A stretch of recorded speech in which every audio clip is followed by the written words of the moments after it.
Hey guys, welcome back to another episode of JB Saltwater Fish Tank and Friends. Would like to give a big shout out to everybody who is subscribed and watching. I'd like to thank you all for continuing to watch my mediocre, sorry videos that I unfortunately keep putting out. What you're looking at here is my 90 gallon. I finally figured out how to adjust the settings on this camera. Actually watched a YouTube video to finally get it correct. So you're actually looking at my 90 gallon and this is with my LED system that I created, that I built myself, the DIY project. It has about, currently on right now is 54 LEDs. They're actually on at 100% right now. They're not supposed to be. It's about 10:08 at night in Florida, Miami. So it's supposed to be actually down to the blues. It's actually in dimming mode and everything like that. But these are all the lights on at 100%. I had to turn them on when I come home because I noticed a lot of people wanting to see part 2 of the video, and I wasn't really expecting to do it quite so quick, but since the public asked for it, I thought I might as well. So this is my tank, finally in high definition 1080p resolution with true color, not that stuff that I've been dropping for the past how many years, or past year. So as you can see, the fish look more vibrant, the corals look a lot better.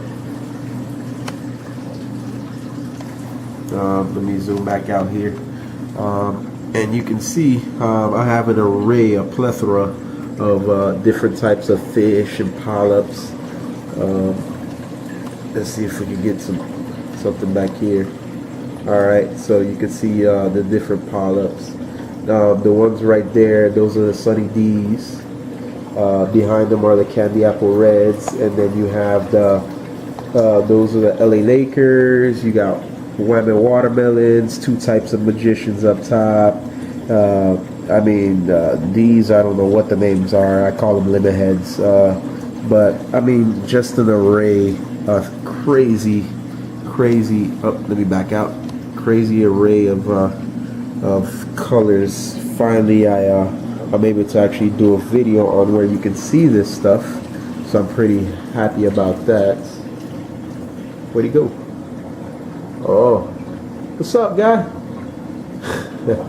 Don't like people watching you, you like watching them instead? That's alright. Oh, here's a nice cocoa worm that I got, and then next to it are some orange polyps. They're just insane. I mean, I don't know their name. I just happened to run across them, and I figure I had to have them, and that's what they look like. But I mean, there's tons and tons of corals. Finally, you guys can actually see the green on the electric green chalice or Monty. In the back right there is a chili pepper. This is the Idaho grape. I mean, just an array. There's about 6 different ones on here. So there's more. Zoanthus back there. You got a donut right there. You can see some of my blood shrimps down here. The mandarin is swimming back there. What else? I mean, oh, there's a little angel. And I mean, as you can see, like I said, this is some of the stuff that I really wanted to keep and have displayed until I finally figure out what I'm going to be doing. So that's just a quick little preview of what the tank looks like.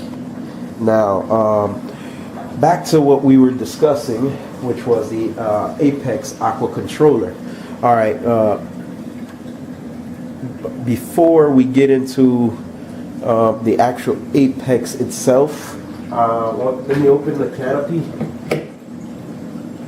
and I want you guys to take a look at the light fixture and the whole setup. Hopefully it looks a little better now. But as you can see, I use L brackets, like some short L brackets, to mount them to the cabinet. These are all the lights right here. It might be a little bright, and you can see I'm using the heat sinks. I think they're running about 110 degrees or something like that. It's not too high. I actually have not been running them 100%, so it doesn't get too hot. But I think when I ramp it up to 100, I'm gonna have to like turn the fans on. The fans are there, but I think I have to get another EB8 to actually connect them to get them to work. So as you can see, these are the lights. Let me put the camera down a little bit for a second. All right, and I'm gonna show you guys my iPhone now. Okay, this is my iPhone. Okay, all right. So now we're gonna go to my apps. I have a couple Coral apps. You have Coral, you have Dose, you have Aquarium ID, and you have Apex. These are a couple of my apps. When you first get the Apex Controller app, this is what you see.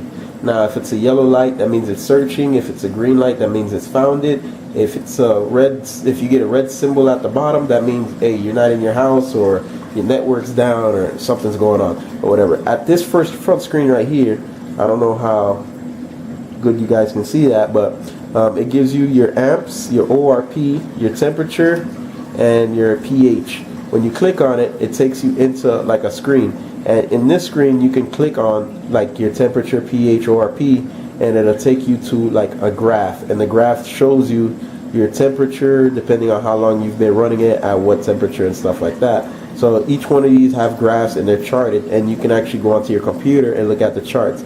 You have history, where it tells you what activated, what shut off, what turned off, at what time, what down to like minutes. Never really looked at it to see if it gave me seconds. Oh yeah, it does give you seconds also. Then you have, it gives the date, and then it tells you if something failed, like if it failed, what time it failed, when it restored. It also gives you your serial number, your version number, and your hardware version number. So obviously this is 1.0. The module, like, or the updates were up to like 4.12 now, and then you have your serial number for your Apex, and that's how Apex knows which that's how Apex knows who has which controller and stuff like that, and they're able to control it from remotely from California. Now, we already talked about the history. Now, the stuff we want to talk about now, which is the controls.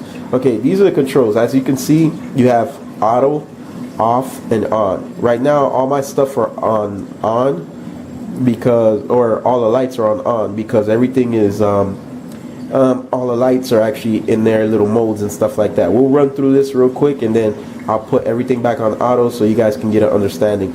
Okay, like, so let's start with this. What we'll do is the first one is the switch itself. That means that on the EB8, so it's blue left and blue right. So if I turn the switches off, the light should go off or whatever. But then you also have the control. So if you can either take the power away or you can take the control away. The control is basically what tells the unit what percentage to run at. So let's say right now it's running at 100% because I have it on. If I put it to auto, they should dim down to a certain percentage. But right now, the way I'm gonna do that is, what I'll do is I'll go ahead and shut off my UV/blue lights, and I'll shut off my white lights. Hopefully we don't get too nasty of a sight. Wow, first time I did that on camera. Actually looks really good. So hope you guys enjoying this. All right, so we're gonna scroll here. We're gonna go to blue. Now, you know, I don't know if you guys can see, that's like a bright blue. So what I'm gonna do is I'm gonna hit everything back to auto on the blues, and what happens is you'll notice the tank start to dim slowly. This is like my sunrise sunset effect type of situation where my lights ramp up over a 2-hour period. Like, say for example, my whites only ramp up to about 40%. So from 2 hours, I'd say from 11 to 1 o'clock, my white lights ramp up slowly and it starts at 10% because that's the only way you can get the lights on. So 10% is when it starts, and it ramps up to 40. And then when it ramps down from 40 to 0%. And I'd say it stops ramping down like I'd say 15 minutes till 11 o'clock. My lights are already off because this at 10% these lights don't run. So just to give you guys an understanding, what we'll do now is we're gonna go into the dark now. So what I'm gonna do is I'm gonna hit this. Oh, that's all right. If you click on it by accident, like the actual words, it'll take you into the programming. We don't want to do that right now. We'll talk about that on a later date.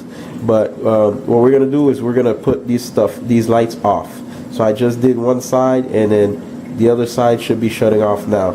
All right. So now that we're in the dark, let there be light, as they always say. We're gonna turn on the moon LEDs. So these are my moon LEDs.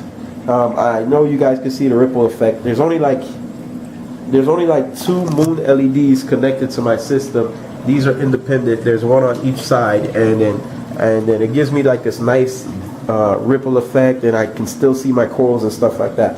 Although it doesn't show as much on camera, but the ripple effect is there.